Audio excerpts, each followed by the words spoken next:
for What you, is man. it? This is Malaysia traditional. Malaysia Really? traditional wear. Batik. Batik? Yeah, you must wear it. You will know batik. Yo, chat, should I wear the batik? Yeah, you should wear it. Hey, I love you, Speed. Thank you, I love you too. Batik is from Indonesia? Wait, is this Indonesia or Malaysia? My chat saying it's Indonesia. Pening kan? Sebetulnya batik ini berasal dari Indonesia ke Malaysia. Oke, langsung kita tanya kepada ahlinya ataupun pakar batik.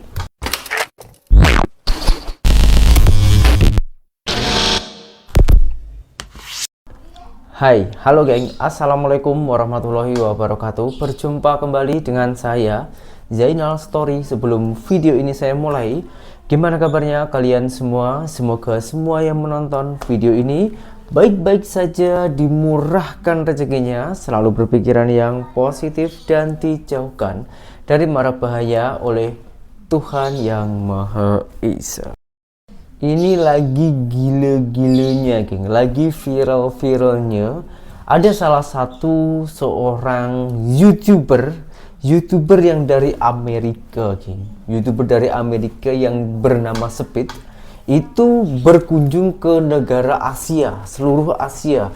Kemarin-kemarin itu berada di Malaysia. Tentunya orang-orang Malaysia itu sangatlah bangga karena dikunjungi oleh si YouTuber yang sangat famous di Amerika ini, geng. Dan apa yang terjadi? Speed itu dikasih hadiah dengan warga tempatan Malaysia, dikasih hadiah batik. Ini semakin gila lagi. Dan Speed itu pening. Batik ini berasal dari Indonesia ke Malaysia, atau Indonesia punya sendiri, Malaysia punya sendiri. Oke, kita tengok dulu videonya ketika Speed dikasih hadiah dengan warga tempatan Malaysia. What is it? This is Malaysia traditional. Malaysia Really? traditional wear. Batik. Batik? Yeah, you must wear it. You will know batik. Yo, chat, should I wear the batik? Yeah, you should wear it. Hey, I love you, Speed. Thank you, I love you too. Come have a I selfie. love you, Speed. Batik. Alright, I love you, Speed. I love you. Go Damn, you gave us 3 shirts? Bless you, Speed. Damn, do I stink that? Damn, you gave us like 4 shirts. Yo, this batik is Sampai malam, fresh than a geng. motherfucker. Batik is from Indonesia? Wait, is this Indonesia or Malaysia? My chat saying it's Indonesia. Why did he say that it was from Malaysia? Yo, bro, yo, driver. Chat, is this batik from Malaysia or Indonesia?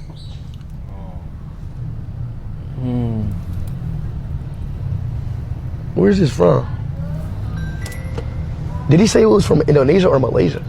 Malaysia, there's a Malaysian batik. Oh, it is? Yeah. It's our formal dress actually. Oh, it is? Floral. Oh. Oh yeah, chat, we got the batik on. We fucking own this shit, man. Hey, is this batik from Yeah, this is batik. is it from Malaysia or Indonesia? Malaysia. Oh, Malaysia. Oh, Malaysia. Busiest part of town. No. But now I'm gonna bring you to the nightlife. Sampai bingung, geng. Sampai bingung. Si batik ini berasal dari Indonesia ke Malaysia. Sementara dia tengok di Google itu berasal dari Indonesia. Sebetulnya batik ini berasal dari mana? Apakah Malaysia itu punya sendiri, Indonesia itu punya sendiri, ataupun coraknya itu yang berbeda, atau gimana, geng? Kalau ini dibiarkan, geng, takutnya nanti salah paham dan menimbulkan pro dan kontra antara netizen Indonesia dan juga Malaysia. Sementara kedatangan si Speed itu yang sepatutnya itu disambut dengan sebaik-baiknya, akan tetapi dengan hal yang siki ini malahan menimbulkan pro dan kontra antara netizen Indonesia dan juga Malaysia. Nah, kita ambil tengahnya, kita cari tahu sebetulnya sejarah batik ini berasal dari mana. Kebetulan ini ada salah satu cigu Indonesia yang berada di Malaysia. Dia orang itu membahas batik ini dengan orang yang sangat pakar ataupun pakar batik di Malaysia. Sebetulnya batik ini berasal dari mana? Oke, nggak usah berlama-lama, langsung kita simak saja videonya, kita amati. Semoga video ini boleh menambah wawasan. Oke, 1, 2, dan 3. Oke, kita fokus ke batik karena sekarang ini yang saya tahu sepak terjang dari Dr. Karsam ini adalah batik ya. Iya. Iya. Sejauh mana kepakaran Dr. Karsam batik ini? Kalau dari bidang akademisi, pernah ditulis di Jawa Pos, di koran-koran yang lain bahwa sebenarnya saya adalah dokter batik pertama di Indonesia. Wah. Nah, setelah saya lulus dari University Malaya dari batik, kemudian pada waktu itu kan batik masih orang belum paham tentang batik gitu. Nah, setelah batik diakui UNESCO tahun 2009, saya pulang tahun 2005. Batik itu di Indonesia luar biasa perkembangannya. Nah, saat itulah tenaga dan pikiran saya digunakan oleh para dari Disperindak Provinsi Jawa Timur, kemudian dari Dinas Pendidikan. Saya diminta menjadi narasumber keliling Indonesia. Jadi melatih batik di Indonesia itu saya keliling sampai ke Jakarta, gitu ya. Nah, kebetulan saya juga punya galeri di Jombang. Saya selalu memberikan pelatihan tentang batik. Itu selama tahun 2010 sampai 2019. Kalau yang sekarang nggak bisa keliling Indonesia lagi. Oh, nah, jadi yang dipelajari, belajarnya di Universitas Malaya, kajiannya tentang batik, berarti menjadi pakar. Ya. Ini yang menjadi kepakar batik Indonesia atau batik Malaysia? Ya, sebenarnya batik Indonesia, batik Malaysia, batik manapun itu kan nggak ada bedanya, Pak. Sebenarnya nggak ada bedanya. Coba dijelaskan kok nggak ada bedanya itu gimana? Karena begini, kalau dilihat dari sejarah kan orang-orang Malaysia, orang-orang Melayu gitu kan, dulu belajarnya juga kan ke Indonesia. Dulu sebelum batik diakui UNESCO, apalagi pada waktu Singapura belum pecah dengan Malaysia, orang-orang Singapura itu belajarnya juga di Indonesia menggunakan cap, tapi capnya belum logam, tapi pakai irisan singkong begitu ya. Nah, setelah itu orang-orang yang dari Malaysia belajar ke Indonesia mengembangkan batik ke negaranya masing-masing begitu. Ditambah lagi dengan migrasi ini orang-orang Indonesia. Kan teman-teman di Indonesia kan banyak yang kerja di Malaysia, di Terengganu, di Kelantan gitu. Nah, mereka yang kerja di TKI ada yang punya kemampuan membatik. Ditambah lagi pertukaran ajar di level S3 gitu ya.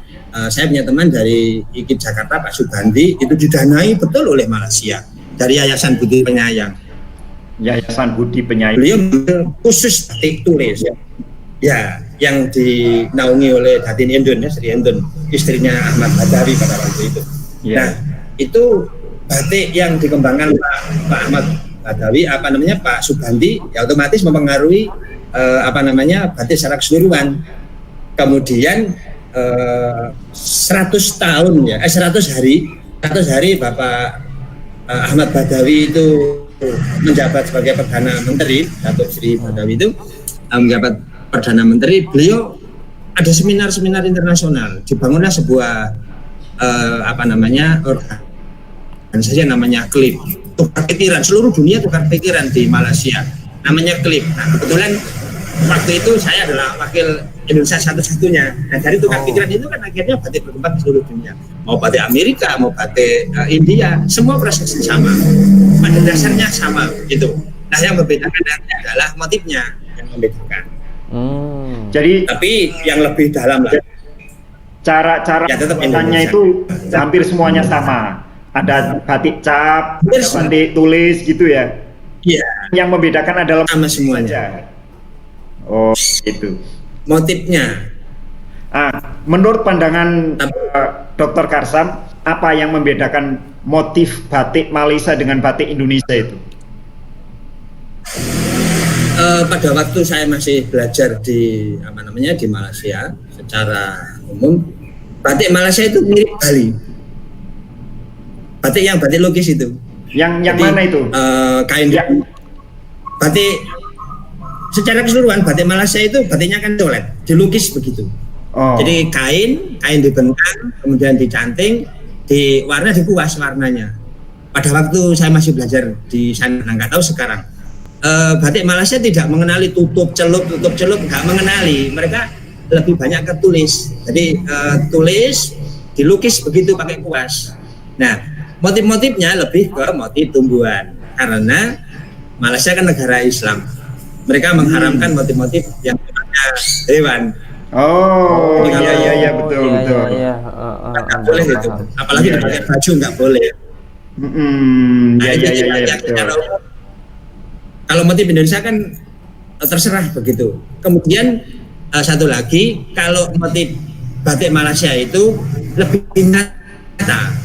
Artinya membuat bunga ya persis bunga mawar, bunga gitu ya. Membuat katakanlah daun apapun itu dibuat persis seperti daun yang ada. Kalau di Indonesia kan enggak, disetilir. Motif bunga belum tentu orang tahu itu motif mawar, belum tentu orang tahu itu. Karena mereka disetilir, samarkan gitu kalau di Indonesia. Apa filosofinya itu? Kalau di Indonesia kok ada filosofinya ya kalau di Indonesia itu? Begini, batik itu kan kalau dilihat dari sejarah batik di Indonesia itu kan lahirnya kan sudah lama sekali. Bahkan di zaman kerajaan Majapahit itu kerajaan Majapahit kendaraan Sri Raja itu sudah menggunakan batik. Jadi pada tahun seperti itu sudah ada batik di Indonesia. Nah, batik lahir di tengah-tengah keraton. Pada waktu di tengah-tengah keraton, batik tidak boleh digunakan oleh semua orang. Orang-orang tertentu yang boleh. Itu. Nah, pada saat ini penuh dengan syarat filosofi, misalnya orang-orang yang mau jadi manten pada waktu itu yang nggak boleh menggunakan batik sembarangan, mesti harus motif-motif seperti sidoluhur. Nah, ada motif sidoluhur. Kenapa? Itu sama dengan di India. Kenapa sih India itu kalau mantenan menggunakan pisang janur gitu? Nah, kalau kita kan batiknya kan batik sidoluhur supaya setelah jadi manten luhur, putihnya luhur, menggunakan sudah muktinya perilakunya menjadi orang yang mulia begitu. Nah, kalau di India kan pisang. Kenapa pisang? Dan setelah rapi cepat punya anak kan gitu. Karena tumbuhan pisang adalah tumbuhan yang cepat beranak gitu. Penuh dengan filosofi. Iya. Banyak sekali motif yang mengandung filosofi. Oke. Yang saya tahu di Malaysia itu kan ada batik, kebanyakan batiknya kontemporer ya. Nggak matching, sisi kanan, sisi kiri.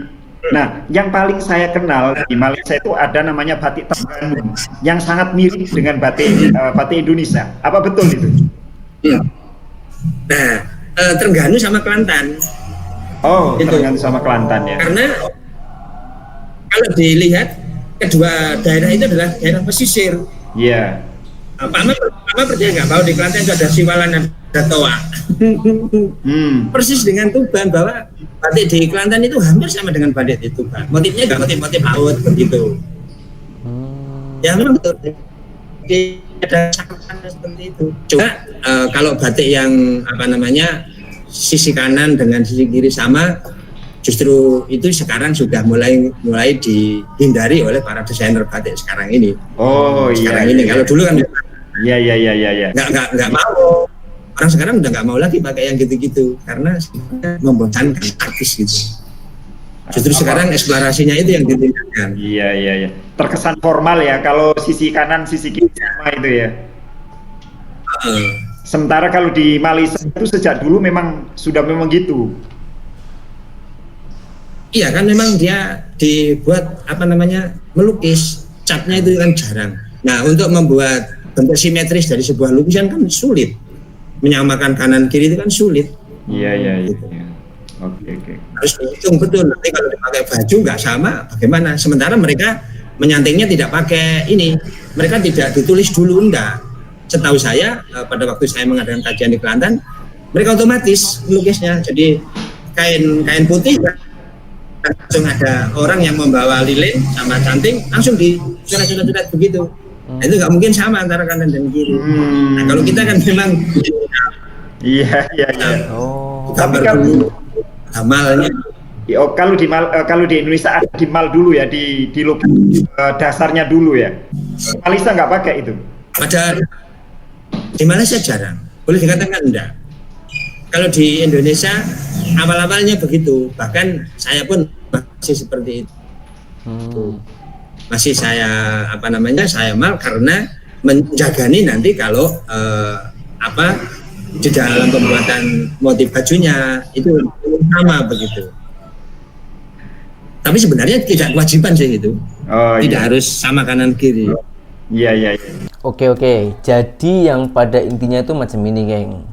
Sebelum batik itu diakui oleh Indonesia, diakui oleh UNESCO dan diakui oleh Indonesia, batik itu sudah berada di beberapa negara, ada di mana-mana, termasuk Indonesia dan juga di Malaysia.